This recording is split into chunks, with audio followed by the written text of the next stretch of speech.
Hello BookTube, it's Louise from the Big Head Bookworm. How are you? Are you having a nice day? My day so far has involved going to the supermarket. I bought some cat food and some kitty litter, and I bought breakfast cereal that comes with a free spoon lightsaber. I'm presuming it's not a real lightsaber, otherwise breakfast time is going to have a bit of a frisson of danger that I don't think we're fully prepared for, so I'm assuming it's a toy. Let's hope so. Anyway, so that isn't the highlight of my day, I thought I'd come to talk to you about the books that I am planning on reading in 2016.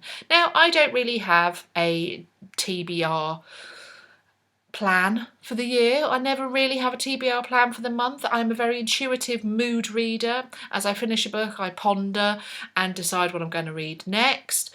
But I have some books here that I have had for a while that I want to move to the top of my TBR pile, that big teetering pile by the side of my bed, and I want to read these books this year. I thought I'd move them to the top so that I didn't get distracted by the new shiny books that come out that I spy.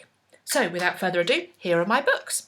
So the first one I have here is The Grantchester Mysteries. It's Sydney Chambers and the Forgiveness of Sins. This is the 4th volume by James Runcie in the Sydney Chambers series, which has been on television as Grantchester, I think. Grantchester is about 6 miles away from here. I love the village.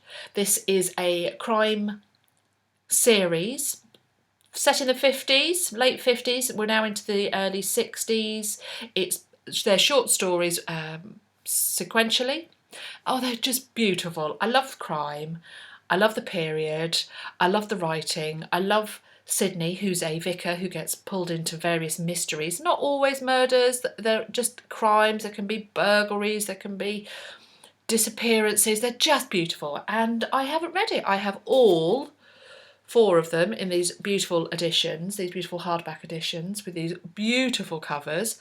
And I don't know why I haven't read it yet. I know I'm going to enjoy it, so why haven't I read it? I'm going to read it. I need to read it before May, which is when the next one comes out, so I've got to read it by then. The next one is Magician by Raymond E. Feist. This is a high fantasy novel, quite chunky. It's set in, I think it came out in the 1980s, early 80s. It's a classic fantasy read, which I haven't read yet, and I don't know why I haven't read it. So I got it in this lovely, shiny gold cover. It's the Rift War. This is the first one in the Rift War series, and so I'm going to read it, and I enjoy it. Okay. Next, I have The Bone Clocks by David Mitchell. Now, Slate House came out in October, and I can't read Slate House yet because I've got to read The Bone Clocks. I have read Cloud Atlas. I have read... Which one of the ones have I read by him? Ghost Written, which I think I prefer more than Cloud Atlas, although Cloud Atlas is fine. David Mitchell's books tend to be literary fantasy. They're kind of time-hopping, genre-hopping books. I don't know what this is about. I'm presuming a clock. And it's only actually when you get close to this title, you get close to the cover, that you realise quite how beautiful it is. I mean, it really is absolutely gorgeous. And I don't tend to hold books this close to my head normally. God, this is really lovely. Anyway, before I get too distracted by shiny, I shall read this. Next, oh look, oh I need to bring it closer, here we are. It's Sarah Waters' The Paying Guests. I've read all of Sarah Waters' books except this one. Why haven't I read it? It was shortlisted for the Women's Prize for Fiction last year, but that's not why I want to read it. I want to read it because her books are brilliant.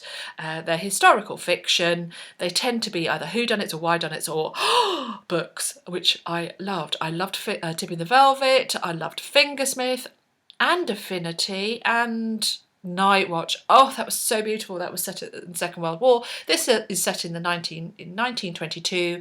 I believe, what does it say? A genteel widow and her discontented daughter Frances are obliged to take in lodgers. They bring the lodgers, the modern young couple of the clerk class, bring with them gramophone music, colour and fun, and dangerous desires. Oh yes. So that's Sarah Waters' The Paying Guest. Why haven't I read it? Again, a little bit chunky, but that's not going to ever stop me. Beautiful. Shall read that. Promise. I will read it. I've got a good mixture. I have a good mixture of different books. Another fantasy. This is The Final Empire by Brandon Sanderson. It's book 1 of the Mistborn trilogy. I want to say Mistborn trilogy. What if the Dark Lord won? Ooh. This is one that when I was a bookseller, we used to kind of organise the science fiction. I used to love these covers. I used to make sure that they were displayed beautifully. And I haven't read any Brandon Sanderson. I know, I call myself a fantasy reader, and I haven't read any Brandon Sanderson. That's outrageous. So I bought this one, I would say the middle of last year, anticipating that I would just leap into it straight away. And then I think I probably got distracted by something new. And I think it's a bit of an investment. I kind of am thinking that if I start to read it, it's high fantasy, if I start to read it, then I'll get pulled into the trilogy. And so I kind of need to clear myself a bit of time. And I know that if you love Brandon Sanderson, then you want to collect all of them. And actually, I have another one up here, which I got from a charity shop called the Alloy of Law. The Alloy of Law? Alloy of Law? Anyway, I haven't read that, obviously, because that is a Mistborn novel, so it's part of the land, part of the world of Mistborn, and so I want to read that. High fantasy, quite chunky. Let's do it. So the last books that I'm going to show you is a collection. Oh, that's very shiny. Percy Jackson and the Lightning Thief, and actually I've got all of them. And upside down. Here we go. So it's And the Lightning Thief, and the Sea of Monsters, and the Titan's Curse, and the Battle of the Labyrinth, and the Last Olympian. So I got all of these. I got them as a compendium. I got them as a set, highly reduced. Otherwise, there's no way I was going to buy them all. I have actually got this one as a single copy somewhere down here behind me. So I have actually got that one, and I have read this one. So I have read The Lightning Thief by Rick Riordan. Which is also now a movie, but I haven't watched the movie. I've actually got it recorded. I saw it the other day on the television. I thought, I'll record that because I've read the book, so I'll have a read of it. I bought it because I thought it would be good for Benedict. I thought he would like it. I wasn't quite sure about the age that it would apply to. Percy Jackson, if you don't know, he's half boy, half god, all hero. Oh yes. And he's, I want to say 13, 14, and I wonder whether it is actually more suitable for 9, 10, 11-year-olds. I don't think it's one that Benedict would read straight off, but I think it's perhaps something that we could read to him. I was a bit concerned about the level of peril, not the language particularly, but more the level of peril that's involved with it. I still am a bit concerned about that, having read the first one. It was a great book to read.